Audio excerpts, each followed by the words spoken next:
It happens here at Northeastern University. In fact, when it comes to sports, a lot happens here. The first World Series between the Boston Americans and the Pittsburgh Pirates was played on the campus at the Huntington Avenue baseball grounds. It's where you'll find historic Matthews Arena, the world's oldest indoor hockey arena and original home to the Boston Bruins.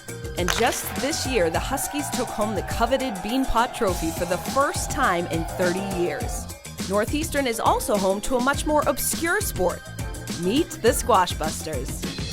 SquashBusters is a long-term, intensive youth development program combining the sport of squash with academic enrichment, community service, summer opportunities, and college counseling. This unique organization is dramatically changing the lives of at-risk teens in Boston and beyond. Greg Zaff is a former professional squash player and founder of SquashBusters. My vision, honestly, was try to do something for a small number of young people living in the city with less opportunity. Although most teens who find their way to SquashBusters live close to the best universities in the world, for many, college enrollment is not a certainty. It's important that these programs exist because they're creating the bridge necessary for students who are being disadvantaged to actually have the same opportunities as everybody else. Through intensive homework support, academic enrichment, college counseling, and mentoring, Greg Zaff and the staff at SquashBusters prepare students to make their college dreams a reality. People call it an after-school program, but it's really a way of life for young people. I get to challenge myself. It has really helped me gain a lot of confidence. It just makes me feel like a part of something. This is a real team. This is like a family.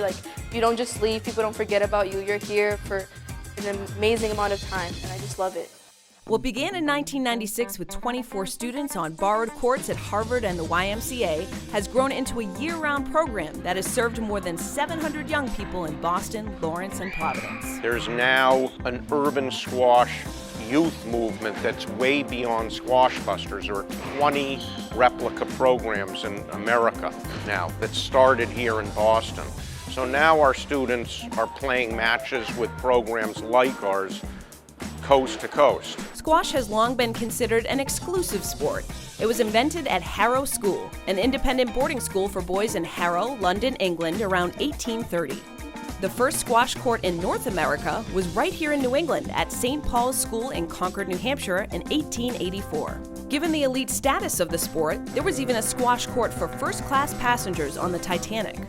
SquashBusters has broken that boundary and brought an otherwise out-of-reach sport to inner-city youth. We have tutors that come in and volunteers from Northeastern and other colleges that come to help us with our schoolwork. And we also have academic enrichment, which helps us in the future with college, SAT prep, that sort of thing. Every time that you come here, you're doing something that the world doesn't expect of you. And they're redefining what squash is every day that they come to practice. And since 1996, 31 SquashBusters graduates have gone on to play squash at schools like Bates College, Colby College, and Harvard University.